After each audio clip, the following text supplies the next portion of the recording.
If you're like me, you're a bit overwhelmed by all of the teeth whitening products on the market.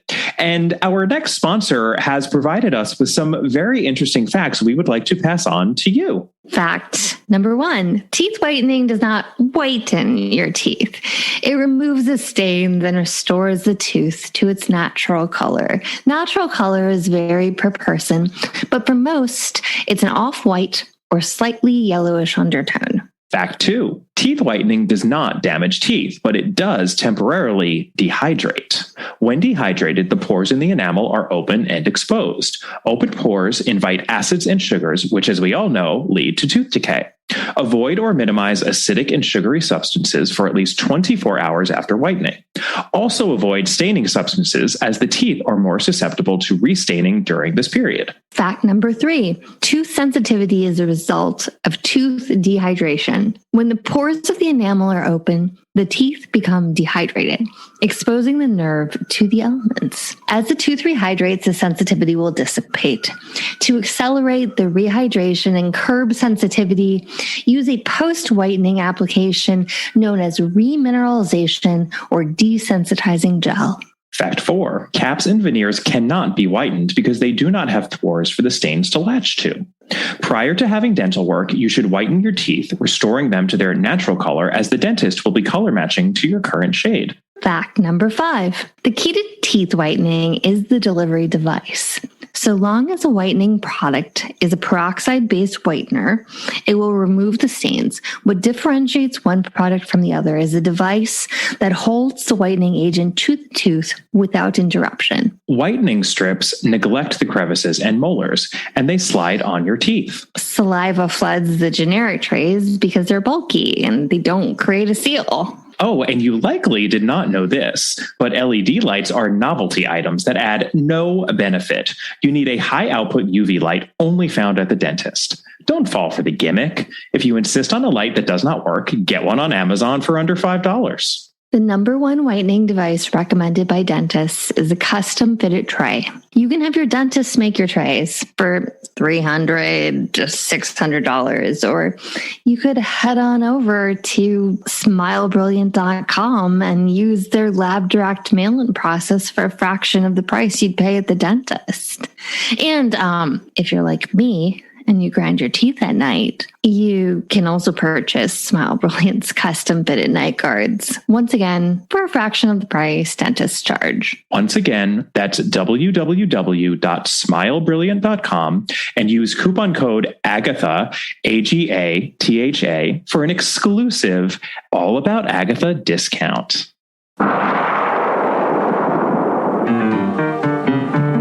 Welcome to All About Agatha, the podcast dedicated to reading and ranking every single mystery novel written by the Queen of Crime, Dame Agatha Christie. I'm Kemper Donovan. I'm Catherine Brobeck. And in this episode, we are not actually discussing a work by Agatha Christie. This is one of our interview episodes where we get to check in with contemporary mystery authors, most of whom have just as much regard for Agatha Christie as we do. And I'm happy to say that that is definitely the case with our interview subject du jour. Who did we have the honor of speaking with, Catherine? John Copenhaver, who has a new book out called The Savage Kind, which we very much enjoyed. And as we'll note in the episode, it is the first in a trilogy. We were big fans of it and are very happy to have had the opportunity to talk to him. All right, let's get right into it. We use the word delightful a lot on our podcast. Some might even say we overuse it, in fact, but I'm going to go ahead and say that we have a delightful interview ahead of us because it is our pleasure to be talking with the delightful John Copenhaver today. John is the author of the historical crime novel Dodging and Burning, which won the McCavity Award for Best First Mystery Novel. It also garnered Anthony Strand Critics, Barry, and Lambda Literary Award nominations. He writes a crime fiction review column for Lambda Literary called Blacklight, in which column, incidentally, lovely. He wrote a lovely review of our very own podcast. Just piling on the accomplishments here, he's been published in numerous literary magazines and journals.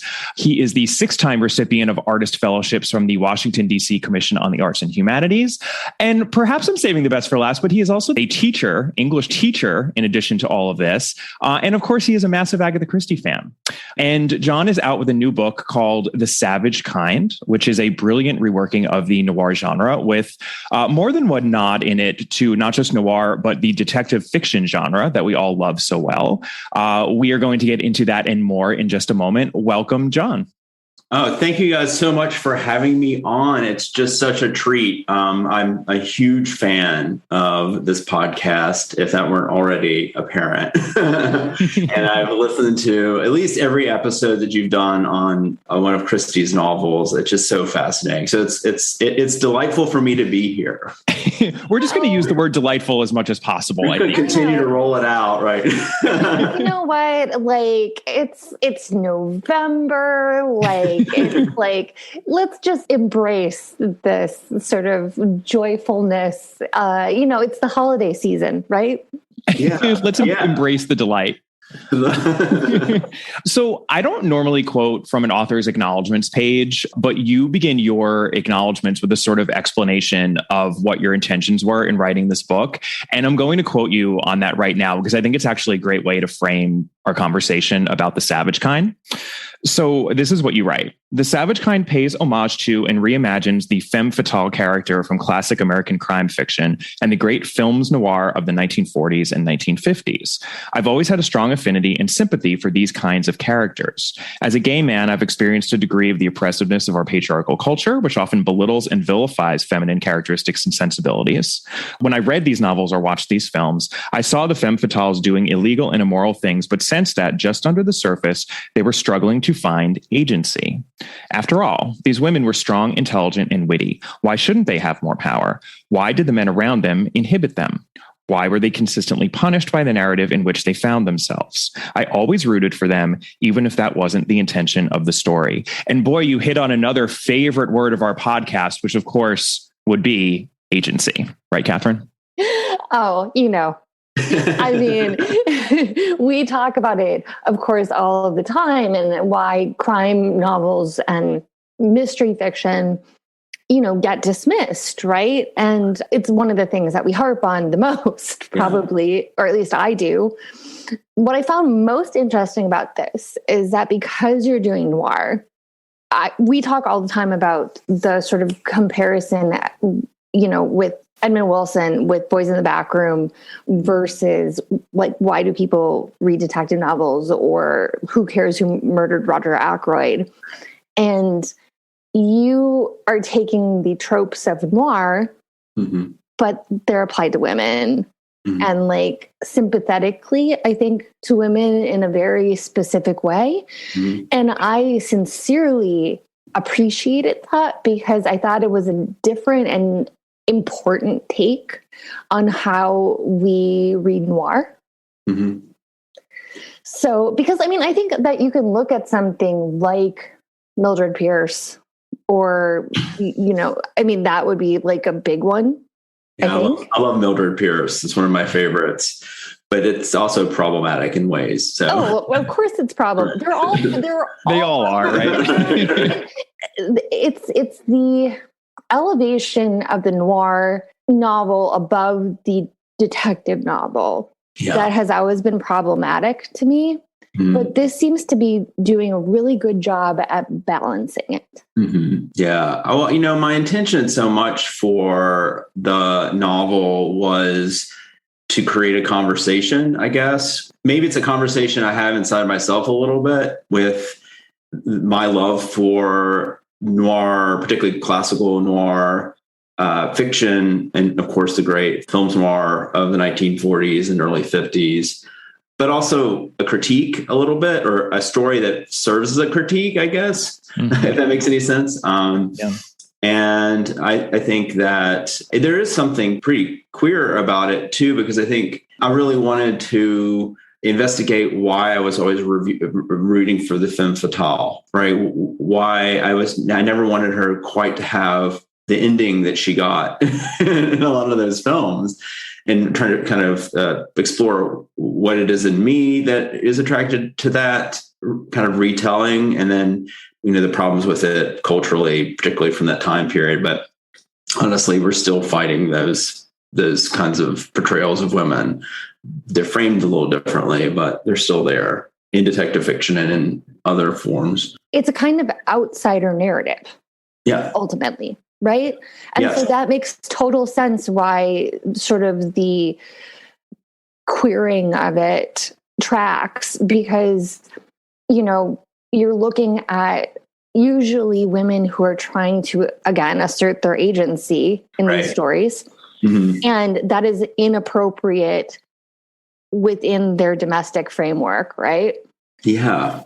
Yeah. It's completely, it's like they're totally transgressive within these roles, they're sort of seductive because they're transgressive, but they're also like, the story is always they're going to get punished and then often get murdered, or killed. And I think that, the overall message is that, in the traditional stories, that's we want to make sure we rid ourselves of this type of evil woman. I'm putting that in quotes. It's a story that I feel pulled into because I love her power, but ultimately the being punished for the power, I think, always bugged me. And I was like, and how am I as a gay man connected to that? What is it? Why am I seeing that? Part of it's because women have been my role models in my life. They've been there for me. They've been my teachers. They've been my parents. They've been, that kind of thing. And so I think that that's certainly playing into it on a personal level, but more on a social level. Like, why do we do this? Yeah. What's interesting to me is that it's like, I think that in a lot of ways, we talk a lot about how in detective fiction, there's the idea that you're excising the evil at the end of the story and justice is restored. And, there's that sense almost of catharsis that a reader can have in the restoration of peace. Right. And the killing, or at least the marginalizing, the excising of the femme fatale, you could argue, is serving that role. But then there's kind of a disjunction there, because often that is the character that, when you're especially watching these movies, you identify with the most or find the most fascinating. And I happen to have recently rewatched Double Indemnity, actually. Oh, yeah. Great. That's the best one. There's no, is there any question that's the best one? It's so, and Barbara Stanwyck, you watch Barbara Stanwyck and you were just immediately fascinated by this woman. I'm like, I could watch 10 hours about this woman. How did she become who she is? Tell me everything about her, and we should mention, a little bit, I think more specifically what you're doing in your book, The Savage Kind genre, especially for those listeners who haven't read it yet. And to be clear, we have both read it. We loved it, and we encourage you all to read it, because I think any fan of the mystery genre in general is just going to have so much to think about after reading it. And what you're doing here is that you're focusing the story on two, not just one, but two, quote unquote, femme fatale characters. And you really double down on it because they are teenagers. So they are just coming into their own as people. So we have dual narrative perspectives here from two teenage girls. And there's an overarching framework in which we have this narrator, and we know that the narrator who's kind of editing and shepherding the story throughout this whole novel is one of those girls grown up. And she refuses to say which one she is at the outset. She's like, sorry, I'm just not going to tell you. You picked up a mystery. So guess what? It's going to be a mystery who I am until the end of the book. And you do tell us exactly who she is. We do get an answer to that. It's very satisfying. And these two girls are wrapped up in a murder, maybe even more than one murder. And you have, by some accounts, a very traditional murder mystery. It's just that given the perspective shifting you're doing here vis-a-vis femme fatales and the noir genre overall, it's an extremely interesting and unusual mystery. But I feel like you had your cake and you ate it too, because I got all of the pieces that I need for a satisfying mystery. But the whole time I was just like, this is unlike anything I've really read recently, mystery wise. So I really just kudos to you. And I think that can just help give a sense of kind of what you're doing and help frame our conversation. For those of you who haven't read it yet, or maybe you want to pause this episode and then go out and buy it and read it and then come back right now. And please support your local independent book shop. Yes. That would be important. Absolutely. Even online, you can buy books online now through independent bookstores very easily. Yes,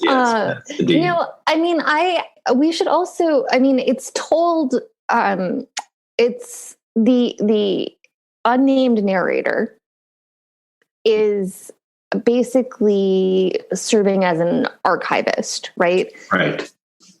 It's an assemblage of pieces, and whether or not they're trustworthy or not is a question. But I did have to ask, what is your relationship to like epistolary novels? Because it is very similar to that too. And I mean, one of my favorite books is Laclos's Les Liaisons Dangereuses, and it's slippery. And that it reminded me a lot of, and I mean this in the absolute nicest way. This is like a high compliment from me. It reminded me of Laclos because that book is so, dangerously slippery.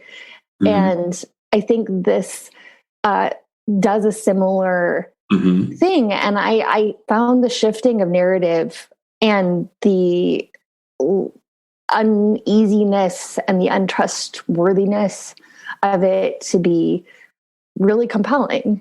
So I just wanted to know, like, where were you getting your inspiration from?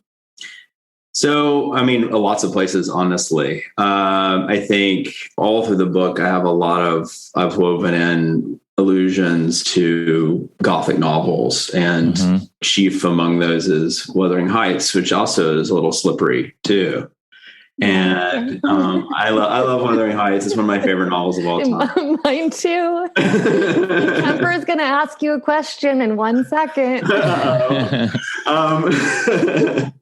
And so I think that certainly that as part of the inspiration, I think that Margaret Atwood, who I also adore as a writer, uses perspective shifting and sort of archival evidence, essentially, in really compelling ways. And she assembles Blind Assassin is one of my all-time favorite novels.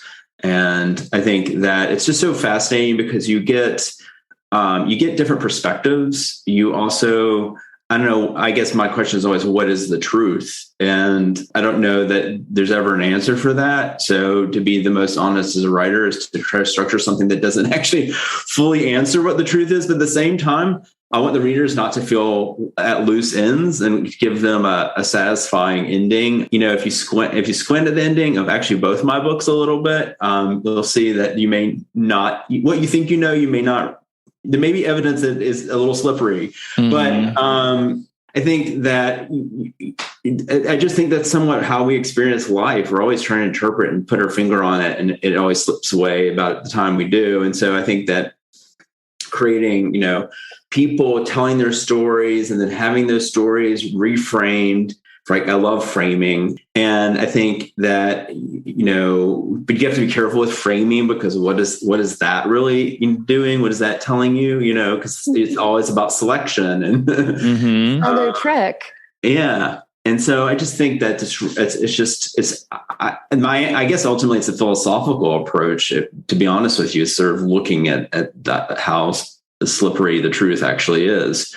I have fun with that. So Well, you're very upfront about the slipperiness of the truth, which is it's kind of a contradiction in terms, but the book, it's essentially a series of what seem to be diary entries, right? That have been sort of archived and gathered together by this narrator who is one of these girls now grown up, writing from a distance of several decades. And the book is set very specifically in the fall of 1948, which is, of course, also a great noir period. I love things set in the 40s, especially. It's just so I loved the time, and you have a lot of fun even with the setting. J. Edgar Hoover makes an appearance. Yes. We've got the Truman Dewey election as a backdrop. It's really fun, and set in Washington, D.C. Yeah, I appreciated that. I mean, I think that it's a very erudite book, actually, that references a lot of works of literature, because these two girls, Philippa and Judy, those are our two narrators. They are both brainy teenagers with a love of literature. They have an English teacher. I wonder if you were drawing on some real life inspirations there. Her name is Miss M, Miss Martins. Maybe she has other names. We'll find out. She figures very prominently in the story, but she supports and encourages their love of literature. And even though you say Wuthering Heights is one of your favorite books, I believe that the first direct reference we get of a classic work of literature in your book is from, oh yes, Jane Eyre. See, I told you, John. So Philippa is the one who actually quotes Jane Eyre. It's the "I'm no bird and no net ensnares me." Love that line, of course. And as you may know, as a fan of the podcast, Catherine and I have a long running joke about how there are Jane Eyre people in the world. There are Wuthering Heights people in the world. Never shall the twain meet. Though, these two types of people will always appreciate each other, since obviously there are people who like neither, even though I just find that hard to believe. Yeah, of course, talking to me, but right, yeah. No, I mean, the joke is always to me that Kemper's a Jane Eyre person. I'm a Wuthering Heights person. My mom is a Jane Eyre person. And I didn't know that. Oh, that's interesting information. Jane Eyre person. Mama Brobeck. Okay. Mama Brobeck is a Jane Eyre person. In my camp. I love it. So I think that we can, commune. We can absolutely commune. And it actually strikes me, and I wonder if you would agree with this. I think that the sort of bifurcation works for Philippa and Judy. I mean, Philippa is 100% a Jane Eyre person and Judy is Wuthering Heights. Don't you think? Yeah, I like that a lot. I never thought of that, but you're 100%. That's accurate. That's totally accurate. That's how they would split down the middle. I guess I'm a Wuthering Heights guy, but ultimately I love them both.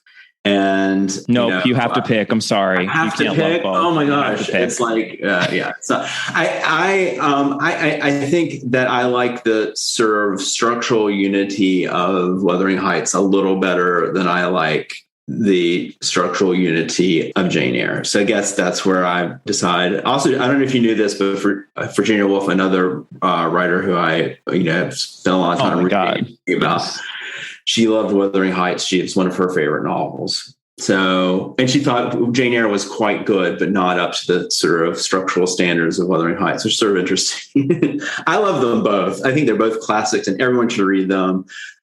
Even sometimes you're forced to by your English teacher, but I notoriously hate Jane Eyre. But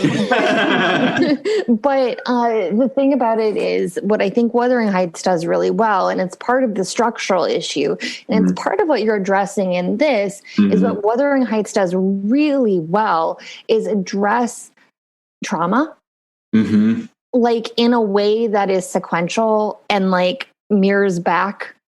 And I don't think Jane Eyre does the same thing. And I mean, I know that, people who love Jane Eyre are going to make an argument against that. But but I think that what Wuthering Heights is really good at is that sort of breakdown of trauma begets trauma begets trauma.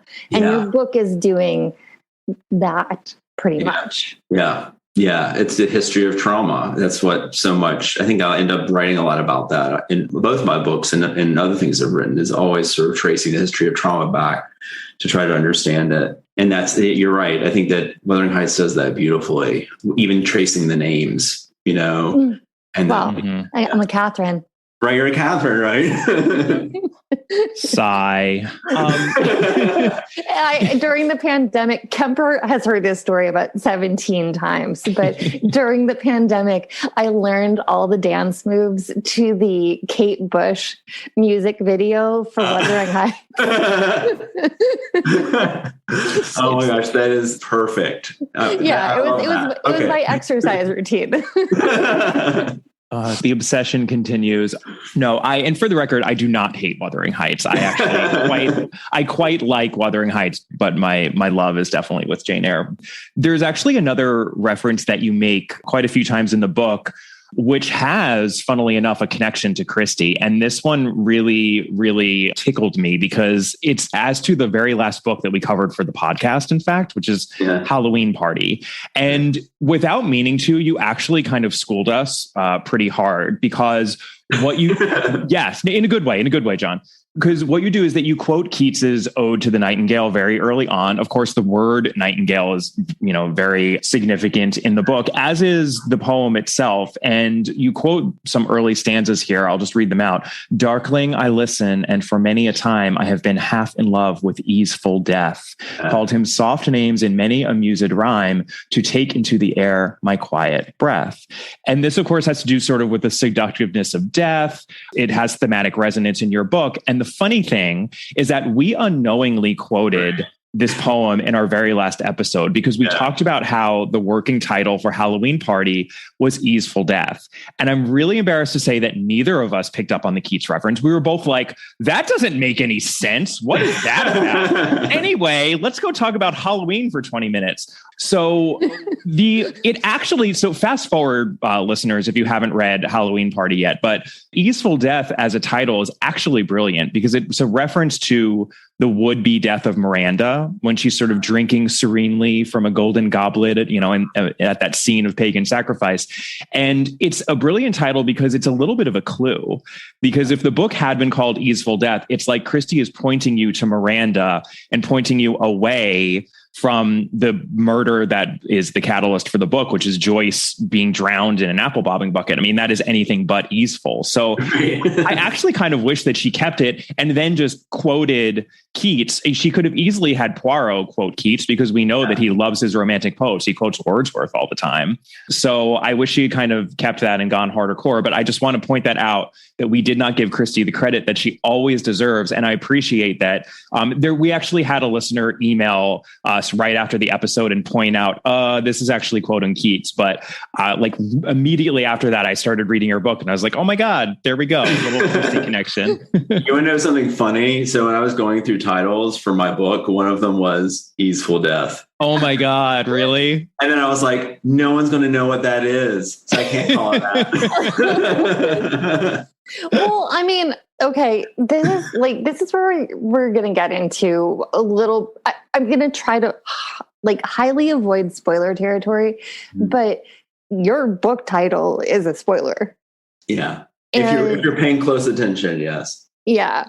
And I mean, it's very similar to that Keats reference, right? Yeah. And I kind of wanted to ask you a little bit about what your relationship also was to Ovid. Yeah. Well, so I think that's the particular story that plays a central role to The Savage Kind is a story that I've been fascinated with from my days in college. It's just so atrocious, and I don't want to give away too much. I'm treading carefully here. Tread carefully. It's okay. But it's a little bit. It's an outlier story a little bit because I don't think unless you read Ovid, you're probably going to be very familiar with it. I think that a lot of the Greek is missing, right? Mm-hmm. I think that there's fragments of the Greek. And so Ovid was kind of taking some liberties there. Yes. So I think it's it has a lot in common with the Oresteia and with Medea, right? Mm-hmm. But it's not as well known by far. Yeah, in fact, the reason why I came across that story has to do with Shakespeare and Titus Andronicus. And I remember this was in my high school days, going to see a performance of Titus Andronicus at University of Virginia done on a white stage. And buckets of blood were used by the end of that play. It was like the most dramatic kind of crazy interpretation of that. I mean, play is bloody as it is, but they're like, we're going to just it's going to be an all white stage and the whole thing's going to be pink by then. And they really went in, leaned hard with the special effects and stuff. So stuff was on stage that a lot of other performances will deal with sort of in a different way. But I was like, what is this? This is just nuts. And so that just continued all the way through college. And I sort of came to it through I was actually a women's writers class that I was taking and learning about Philomela and Procne or Procne, depending, I guess, who you ask. And I was like, what is the story? This is such a crazy story. What I don't know. It just kind of sat with me. You know how some things will just get their hooks into you and you don't want to let them go. Yeah. Yep. And so I think that just kind of, has been with me from early on. The other thing that's super important about the metamorphosis is that I am talking about teenagers and change and the constant sort of their metamorphosis. And I think overall, all the three books that we have planned, or rather the two other books that I have planned, I want to continue to reference the metamorphosis and with that idea of transformation constantly playing a role in their lives, because they are becoming different things. And it's an ongoing process for them, as it is with any teenager. So I think that's playing. Can I ask an interesting question? Yeah. Well, I mean, I hope it's an interesting question. It might be a terrible question. I like you say that you're like, could I ask an interesting question for a change? These have all been interesting questions, I assure you. Just to shake things up, could we get interesting for a second? So the thing about the story that you're using from the Metamorphosis is that, well, as I knew from a young kid, because I played music a lot and we did classics and Johnny Mercer and that kind of stuff. But I remember performing as a really awkward adolescent, Stardust at something. And I'm embarrassed to do this right now, but I'm going to do it anyway. But it's, the line is, the nightingale tells his fairy tale. And female nightingales can't sing or speak. And it's always the interesting thing about the story that you're using is that a female nightingale can't communicate. Yeah. In fact, that story is all about silencing. It's all about silencing.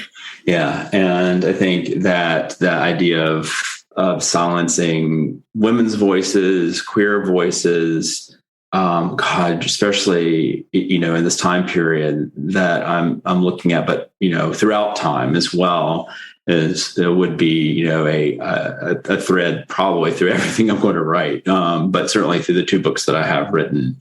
And so you have a myth that is a lot about silencing and horrible abuse and horrible violence, and then not being able to tell the story about it. Right. And so I think we're interestingly, and I don't know if I didn't plan all this out to begin with, but both my books are a lot about the struggle to tell one story and how difficult it is to sort of do that. And it's messy, and you're often transgressive in trying to tell it because it's not a culture that wants to hear that story. And certainly Dodging and Burning, my first book, has a lot of central characters constantly trying to find ways to tell the story. Then it's being filtered, and the people who are actually taking the story and putting it together, assembling it, or, they have their own things at stake in doing that. So I think that the struggle to get a story out, to tell the truth about the past, and that's true for, I think, one of the things that I'm really drawn to with mystery fiction, detective fiction, but there's always sort of a struggle to tell the story. And one of the things that's satisfying about mystery fiction is that you eventually do get the story, right? You get to find out what was hidden, And so it feels like something being unsilenced a little bit at that point. So I think that's part of also, particularly that story is I'm drawn to. Yeah, that makes a lot of sense. And I do think that, we always try as hard as we can to bring things back to Christie, of course, on this podcast. Right. And I think that having the solution to the mystery rest partially on an understanding of an Ovid tale is actually a very Christie thing to do, because she does, despite the nursery rhyme stuff, which we have called out, we're not necessarily huge fans of. I understand why she did it. It was often, a nice sort of structural framework that she could use. She does it. It worked a few times. Oh yeah. It worked a few times. Didn't work a few other times, but worked pretty well with, and then there were none. Right. But she also makes a lot of highbrow references. I mean, actually, again, just to bring up Halloween Party, by the end, one of the ways that we can understand one of the characters is that she's Lady Macbeth, in modern day. And she was making those sorts of Shakespearean references all the time and other kind of highbrow references. So that felt very much in keeping actually with what Christie would do. And I mean, I think what I find fascinating about this book is that we've sort of already touched on the fact that you're writing within a male tradition, but with a female focus, which is already kind of a transgressive thing to do. And I guess it's partially because I know that you're a fan of Christie, you were a fan of our podcast before, but it felt to me like you were doing a lot of detective fiction-y things also, like within a noir framework, and that the mystery really does function as much more of a puzzle mystery within a noir framework, certainly than a traditional noir, which is not a puzzle mystery whatsoever. Right. And you even have this moment, which I loved, which is so funny, where our kind of omniscient narrator, one of these girls now as a woman, is saying, okay, well, you can probably tell by the number of pages that are left that, there's more to tell here. And you're probably thinking to yourself, I hope this isn't just going to be one long denouement. And like, that is exactly what astute readers of detective fiction do. You kind of check, you're like, okay, it seems like the mystery solved, but I've got 50 pages rather than 10 pages to go. So I'm pretty sure there's more here. And I mean, I think you're constantly just kind of weaving in these two sort of like distinct subgenres, which normally don't really go together, but you're kind of, bringing in traditions from both, which I really appreciated. I mean, I love classical detective fiction and the sort of the beauty of a wonderfully, plotted mystery novel is, I enjoy that as much as, I'm really a character-based writer, but I think that there's something about that structure which I find fascinating. And I think, as with anything, the only times that it really, I wish sometimes it wouldn't tie things up quite as neatly as sometimes it does.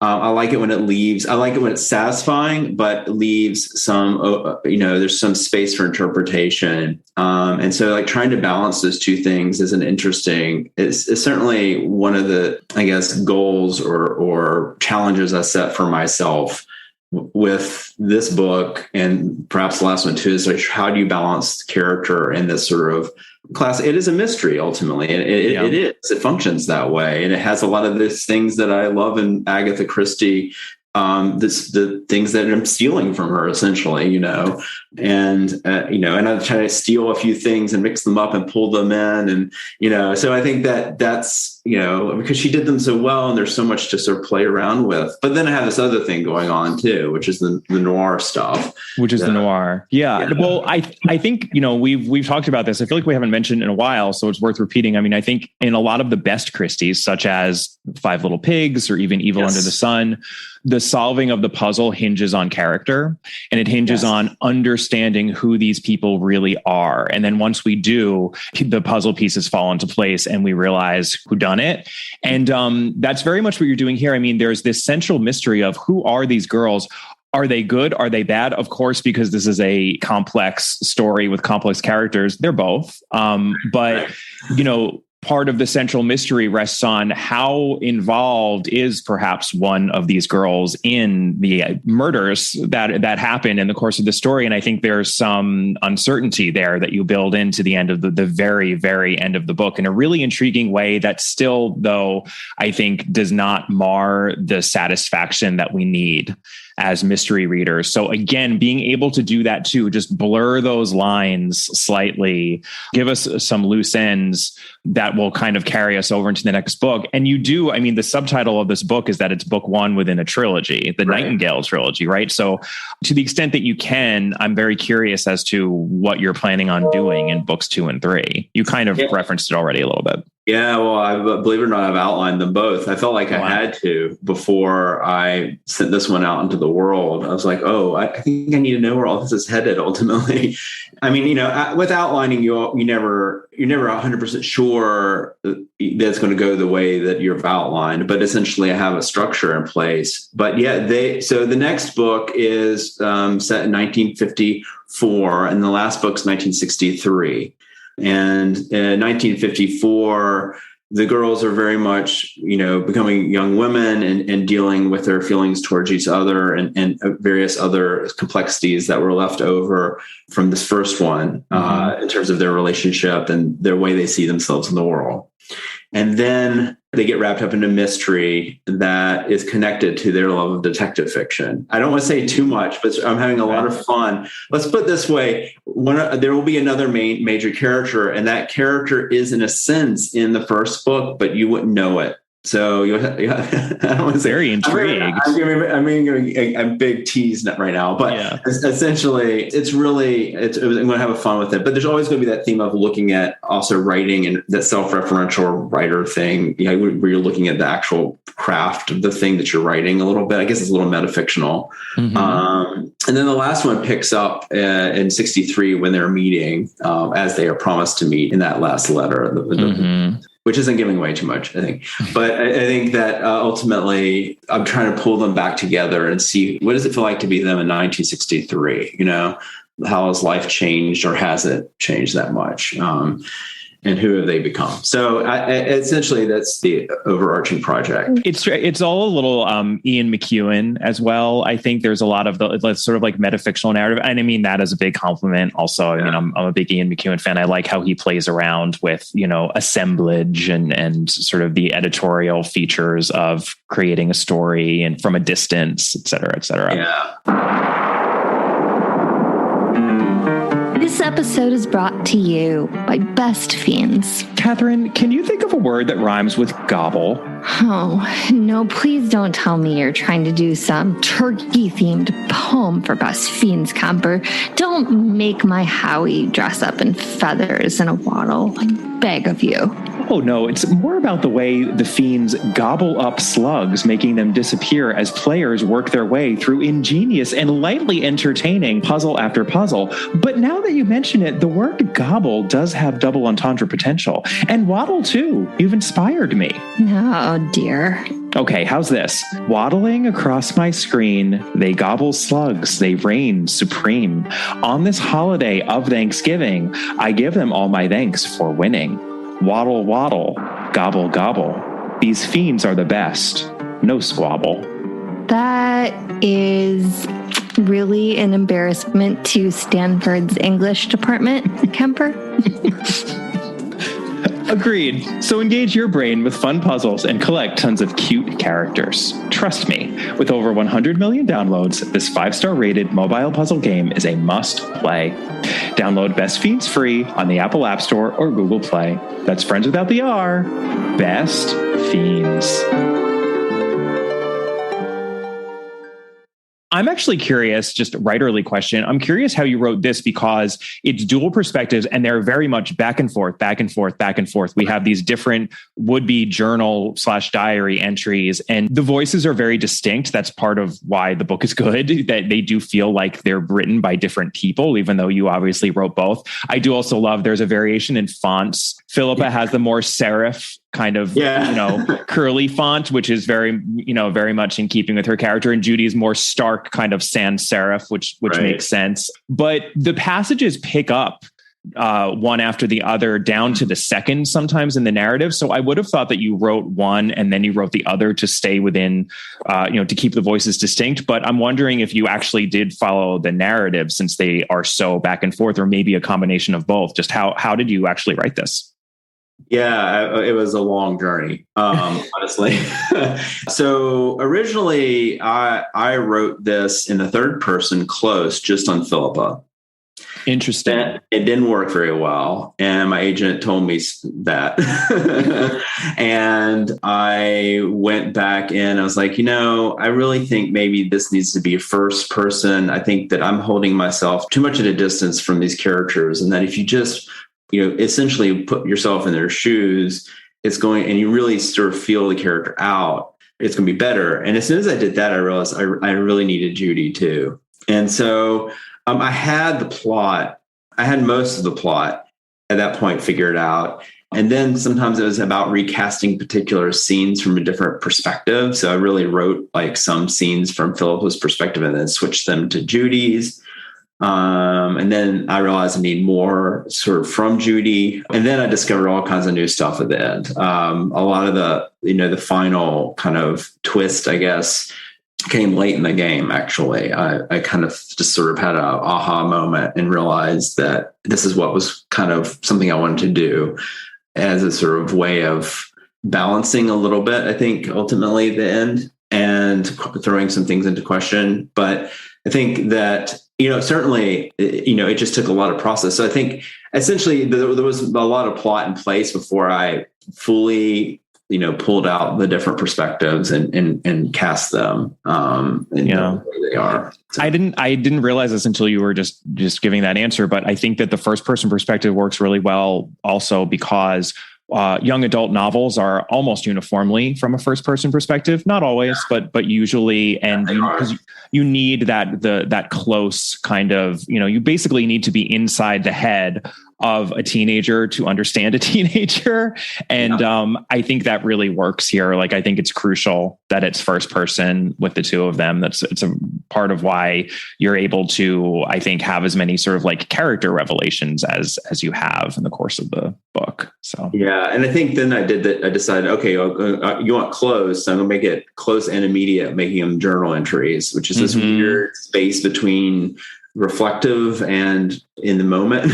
Yes. Journal entries, they're happening, but they're not happening right. It's not like when the events are actually occurring, we're getting it, but there's not a lot of time. So there's a little time for reflection, but not a lot. And that's where the sort of the frame became really useful in terms of creating that moments where we had a little more zoom out and distance from, the narrative. And it becomes believable that if someone is actually archiving and editing and assembling and fiddling a little bit, right, or a lot with these journal entries, that they could be made to follow a narrative as closely as they are. I think it goes a lot toward the credibility of the narrative. It's just, a noir written from the perspective of dueling girls' diary entries is just so transgressive of noir, of Raymond Chandler. It's like, bah, bah, bah, bah, bah. I mean, I love noir, but sometimes I just can't help rolling my eyes at just like the guyness of it. I'm just like, oh God.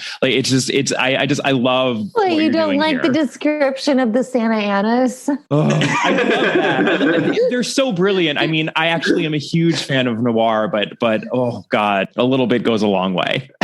Also, so much about noir, it's like you're not getting a character that's sitting around thinking about their emotions. That's almost the opposite. It's like commentary on the world, and it's almost like the male gaze captures it and interprets it for us, And so this is like, a diary entry is the opposite. It's like all the sort of internal introspection is what the word I'm looking for. But then they're also sort of reacting and things are happening, but it's just a very different point of view. I feel like every PI in a traditional noir is secretly Ernest Hemingway. Like that's just sometimes how it reads to me. Like it's that kind of externalized uber male kind of thing going on, which is fascinating. But yes. Well, apparently Hemingway was inspired, influenced by Hammett. So I mean, I'm not surprised. I think there's a strong connection between those two, and it may flow the other way. That makes sense. Yeah. I mean, did either of you write diaries when you were young? I did some, but not, it felt kind of in and out occasionally. I did more just my own writing in a diary, but it wasn't like, hey, this is how my day went. It was more like, I'm going to write a short story now. And, And I am not a diarist whatsoever. What about you, Catherine? No, not really. But I did find one in a drawer that I'd had, and I was reading it. It was like horrifying. It was just like, I want it to, I think it's still in the back of the drawer, but I want it to burn it because it just was so overwrought. No. Teenage journal being overrun. I don't know what you're talking about. It was like from when I was like in college. I was like 19. It was real fancy. I bought it like someplace in New York City. It was like lambskin. And there's clear places where I'd ripped pages out of it at some point, which must have been extra embarrassing. Right. But yeah, I know some people do it, but it's not a thing that I ever did, actually.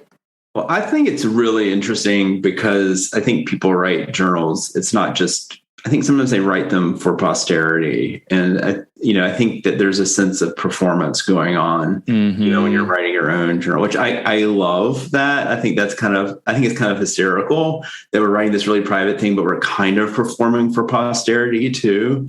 And kind of hoping they'll be found. And, that sort of, that teenage sort of like hugeness of emotion will we then look back on as a sort of great romance, and I just love that. Yeah, there's such like artifice. That's what I've always felt whenever I've tried to write a journal. I just feel like if it's truly a thought I'm having with myself, I just think it.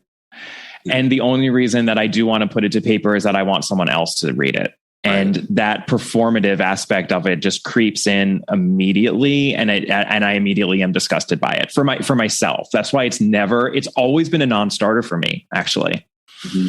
Yeah. I think I'm more interested in reading collections of letters because letters are performative too, obviously. Sure. But at the same time, like if you were bothering to handwrite a letter, you were spending the time to handwrite it to tell somebody something specific. Yeah. And so I find them much more interesting than I find diaries in general. Mm-hmm.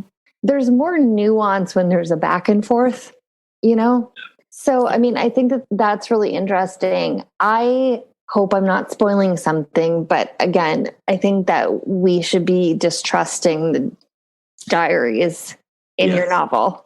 So I liked that a lot. Yeah. Well, I had a lot of fun. So I was one of the things that, since the whole unreliable narrator thing has been such a big, Gone Girl moving forward. I mean, we've always had unreliable narrators, but in terms of crime and everything, that was certainly this big moment.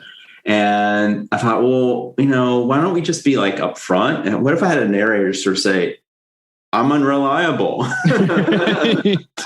And you're going to read it anyway, and maybe there's even a reason for me to be unreliable. But like, I think that instead of being kind of tricky, I'm warning you, and so, which I think just what fiction is in a lot of ways. So I think, honestly, I think nonfiction, especially memoir, anything personal, it's a little bit, you're dealing with an interpretation of the truth. You're not dealing with the truth, right? And so we should always be aware, right? Oh, yeah. Who cares who murdered Roger Ackroyd? Right. I think we do. And yes. So yeah. But I mentioned this recently on a different podcast, but like something like Lolita is a completely unreliable narrator, but it pretty much up front. You're pretty clear on that. You're being put on notice, right? Like from the get-go, which is what you're doing as well. But you can still be quite effective actually with being unreliable, even though you've put your reader on notice, which I like, because what you're doing is you're playing fair. And that's so important in the mystery genre. I'm really curious. So I believe that your first Agatha Christie that you read was her last, which was Sleeping Murder. You're right. Which is really interesting. I have to ask, because we always have to ask what your favorite Christie is and just what kind of... Wait, no. I want to interrupt for 1 second because we are covering on our Patreon, PD James Cover Her Face. And obviously Sleeping Murder was also possibly going to be titled Cover Her Face, which is obviously a reference to the Duchess of Malfi. Right. And so I just think it is a really neat circle that you have all of these sort of literary references within yours, which is really, really also referential back to somebody like Christie, who likes to add them into her own work. yes, it's funny that we are going to be covering Cover Her Face, the P.D. James novel, which I love. I know Catherine loves it. We're both huge P.D. James fans. I think that I'm a little miffed, actually, that she had to rename her Cover Her Face manuscript with Sleeping Murder, because I think it would have been a much better title, actually. Yeah. And it's so true. I mean, Christie just peppers all of her mysteries with these literary references, as you do. But is that your favorite Christie then, since it was your first, or do you have another? And, since you're a mystery writer, I assume that Christie was pretty formative and important to you. So I'm just curious what she's meant sort of in your life as both a reader and a writer. Yeah. So I love Christie. I really started by watching the movies, the Death in the Nile and Evil Under the Sun. I rewatched those movies. I don't know how old I was, like 9 or something. I just kept on rewatching them over and over again.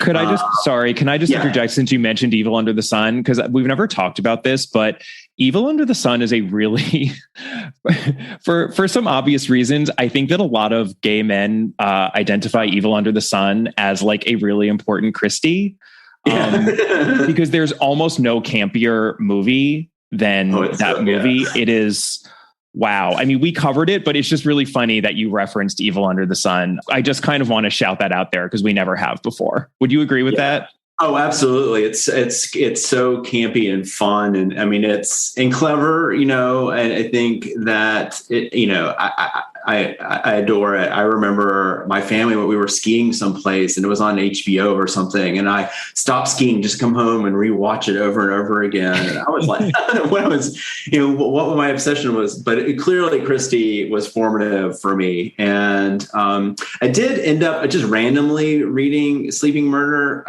Honestly, I like it now better than I did as when I was that age. It was just a little slow for me when I was, how old I was, 12 or whatever it was. But I think that, my favorite Christie, it's really hard.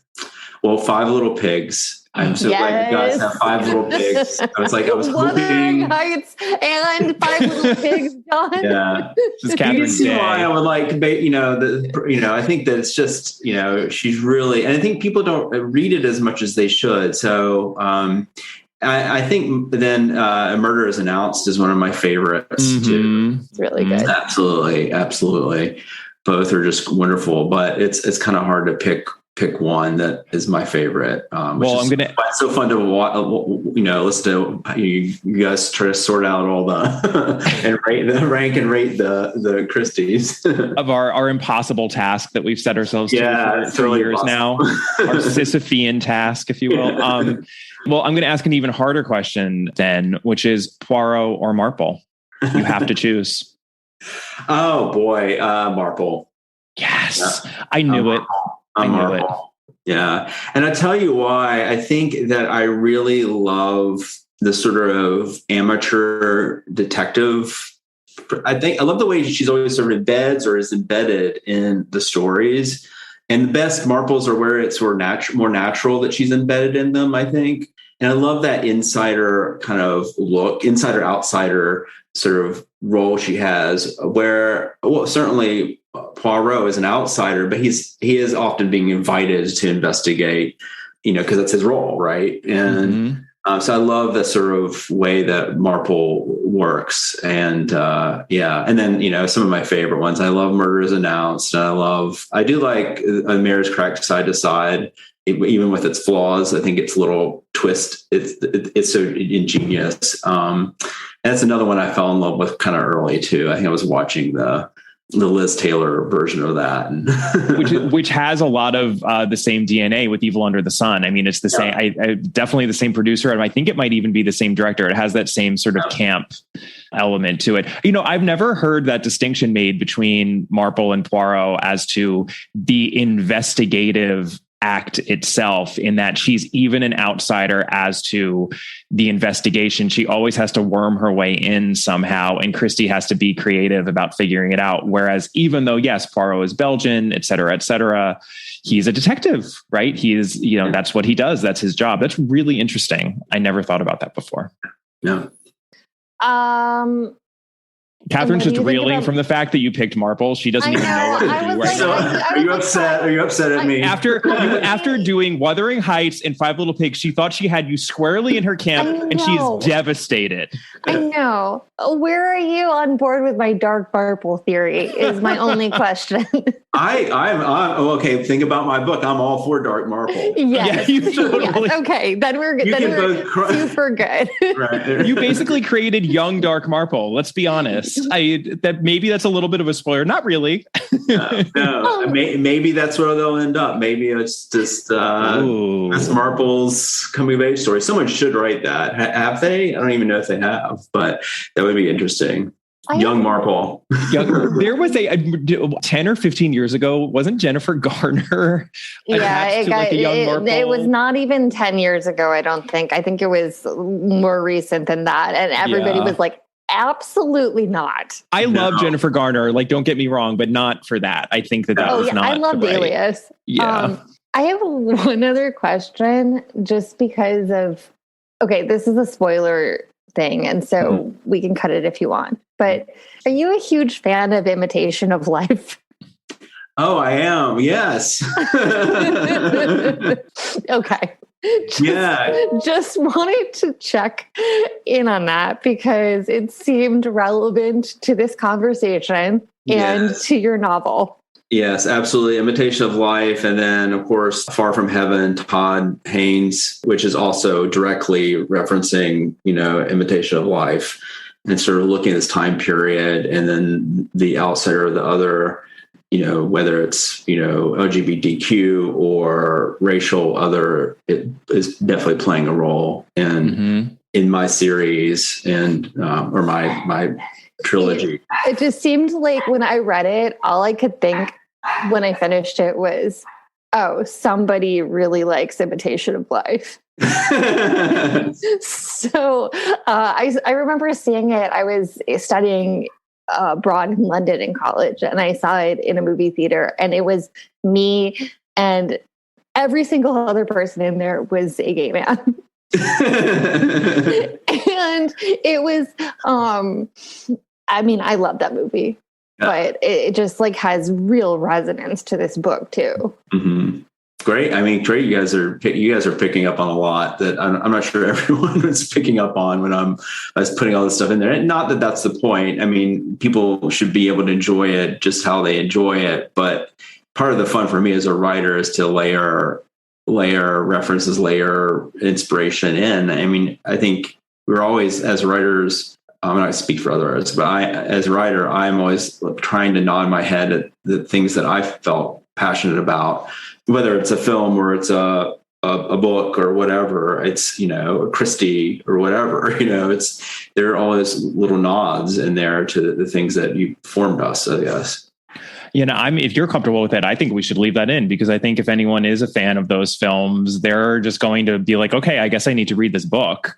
And if you're not, then you're not. It's like you said, you don't need the references, but I think all they do is they deepen, they sort of enhance, your appreciation of what you're doing. So, yeah, absolutely. Well, this has been a joy, as we knew it would, a delight, if you will, John. I really appreciate you sitting down with us. And again, if it wasn't clear, we both loved this book. We think that there's so much to appreciate here for any mystery fan. And we encourage you all to purchase a copy at your independent bookstore and support John and the mystery genre overall, especially in its more transgressive sorts of offerings. And we're really excited for the next one. Thank you guys so much for having me on. It has been delightful. And see, we made it happen all the way. We made it happen. Needless to say, we had a lovely conversation with John. I think you could probably tell from all of the gushing and just the general fanning out that we were doing as to his book, as to Agatha Christie, and everything in between. We obviously encourage you to buy The Savage Kind, again, from an indie bookstore if you can. You can always do those purchases online if you're still not going to the brick and mortar shops quite yet. We understand that, but it is still very possible to go to bookshop.org, for example, or, lots of bookstores have their own websites, et cetera, et cetera. As we also mentioned in the interview, there is going to be a book 2 and a book 3. So if you like the book as much as we did, stay tuned because there's a lot more from John and these characters. So for our next episode, we are going to be covering a Poirot short story. That would be How Does Your Garden Grow? Some interesting connections between that and our latest novel that we covered, Halloween Party. So we'll be talking a lot about that. And it's always just a delight to cover Poirot, isn't it? Always. And in the meantime, we would love to hear from you. So you can, of course, check out our bonus content over at www.patreon.com/allaboutagatha. You can email us at allaboutthedame@gmail.com. You can find us on our various social media accounts. On Twitter, we are at allaboutthedame, and Catherine is at robcat, and our Instagram handle is at allaboutagatha. If you haven't yet done so, please do give us a rating or a review. It really helps us out, and we'll see you next time. Bye. Bye.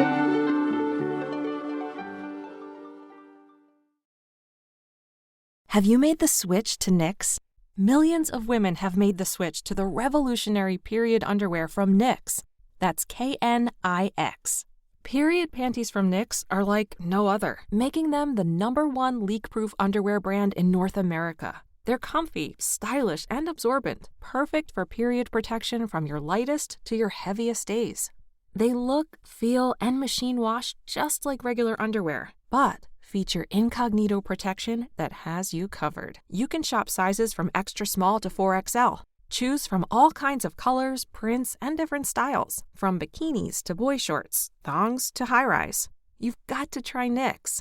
See why millions are ditching disposable, wasteful period products and have switched to Knix. Go to knix.com and get 15% off with promo code TRY15.